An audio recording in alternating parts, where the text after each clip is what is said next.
जय श्री कृष्णा, जय श्री राधे। आप सभी को बैकुंठ चतुर्दशी की हार्दिक शुभकामनाएं। हमारे हिंदू धर्म में बैकुंठ चतुर्दशी का विशेष महत्व है। इस दिन भगवान विष्णु के साथ साथ भगवान शिव की भी पूजा की जाती है। शिव पुराण के अनुसार कार्तिक की शुक्ल चतुर्दशी के दिन भगवान विष्णु ने विधिवत तरीके से शिव जी की पूजा करने के लिए वाराणसी जाकर उन्हें प्रसन्न करने के लिए 1000 कमल के पुष्प अर्पित किए थे। लेकिन कमल के पुष्प अर्पित करते समय 1000 पुष्पों में से एक कमल का पुष्प गायब था। बार बार भगवान श्री हरि कमल के पुष्पों की गिनती करते, लेकिन हर बार एक कमल का पुष्प गायब मिलता। ऐसे में विष्णु जी ने अपनी पूजा को पूरा करने के लिए अपनी आँख को कमल मानकर भगवान शिव के चरणों में अर्पित कर दिया था, जिससे भगवान शिव अत्यंत ही प्रसन्न हुए और उन्होंने श्री हरि के केवल आँख ही वापिस नहीं की, बल्कि प्रसन्न होकर उन्हें सुदर्शन चक्र भी उपहार स्वरूप दिया, जिसे भगवान विष्णु अपने भक्तों की रक्षा के लिए सदैव अपनी उंगली में धारण करते हैं।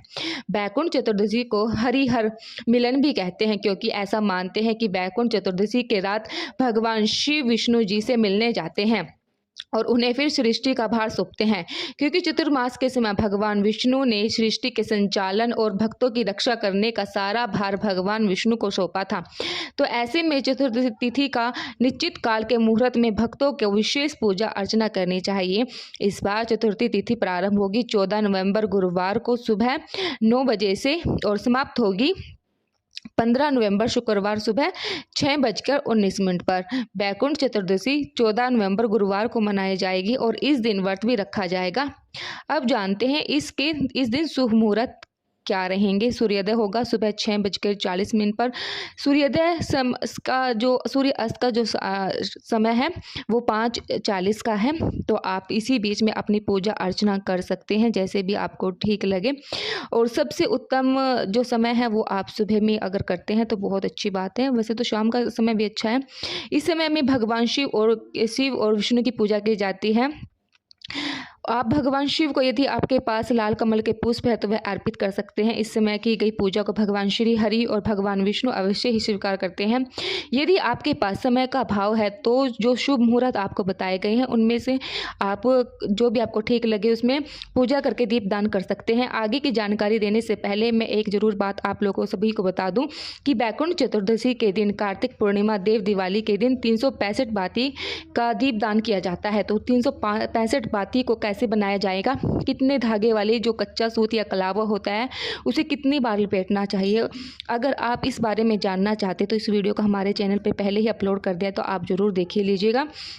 क्योंकि कार्तिक पूर्णिमा को पवित्र गंगा जल में स्नान किया जाता है और दीपदान किया जाता है। बहते हुए जल में दीप जलाकर प्रवाहित किया जाता है। तो ऐसे में किसी कारण से यदि आप गंगा जल में स्नान करके दीपदान ना कर पाए तो घर में ही माँ गंगा जी का आह्वान करके कैसे पानी में दीपदान आप कर सकते हैं, इसकी वीडियो हमारे चैनल पर आपको मिल जाएगी। अगर आपने इन वीडियो को नहीं देखा तो आपसे अनुरोध है कि कार्तिक पूर्णिमा से पहले आप इन वीडियोज़ को जरूर देख लीजिए। चतुर्दशी तिथि 14वीं तिथि होती है। तो इस दिन 14 अंक का विशेष महत्व होता है। आज के 14 दीपक जलाए जाते हैं। यदि आप समर्थ हैं तो घी के दीपक जलाएं, नहीं तो आप दीपक जलाने के लिए तिल का तेल भी प्रयोग कर सकते हैं, सरसों का तेल भी आप जला सकते हैं। इस दिन सुबह जल्दी स्नान करके व्रत का पूजा का संकल्प किया जाता है। यदि संभव हो तो दिन में उपवास अवश्य रखना चाहिए। शुभ मुहूर्त में भगवान विष्णु और शिव की पूजा संयुक्त रूप से करनी चाहिए। इसके बाद दिन भर उपवास रखना चाहिए और रात के समय भगवान विष्णु और भगवान शिव के कमलों के फूलों से पूजा करनी चाहिए।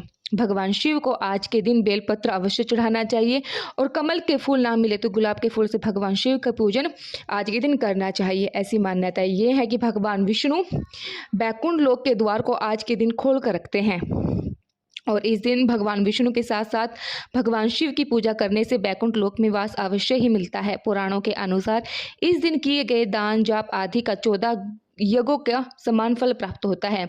जो लोग पूरे कार्तिक मास स्नान करते हैं उनका नियम कार्तिक पूर्णिमा को पूरा हो जाता है, लेकिन उन सभी को भी चतुर्दशी का दीपदान अवश्य ही करना चाहिए। इस दिन व्रत रखने वाले सभी भक्तों को दिन भर भगवान विष्णु और भगवान शिव का ध्यान करना चाहिए। अगर आपके पास तुलसी जी माता या रुद्राक्ष की माला है तो भगवान विष्णु भगवान शिव के मंत्रों का जाप करके इन माला से आप 108 बार आप मंत्रों का जाप कर सकते हैं।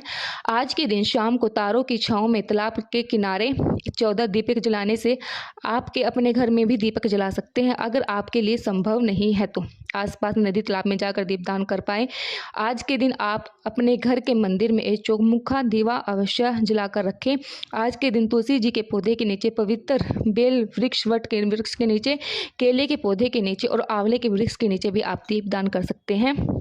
बहते जल में यदि दीपदान करना संभव हो तो बहते जल में भी आप दीपदान जरूर कीजिए। ध्यान रखना कि भगवान विष्णु को भोग में आप तुलसी दल अवश्य ही अर्पित करें, लेकिन भगवान शिव को तुलसी दल भूलकर भी अर्पित ना करें।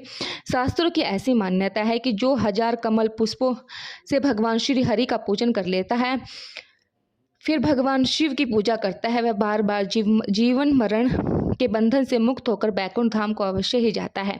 इस दिन हरिहर मिलन का जो विशेष पूजा अर्चना है वह रात के निश्चय काल के समय की जाती है, जो कि मैंने आपको अपनी वीडियो में शुरू में बताया है। इस समय भगवान की पूजा अवश्य करें। भगवान आज के दिन आप मखाने की खीर, सूखी मेवा, जो भी मौसमी फल है अर्पित करके भगवान शिव को आप बेर आंवला अर्पित कर सकते हैं। आज के दिन माँ लक्ष्मी जी और माता पार्वती का पूजन भी जरूर करना चाहिए।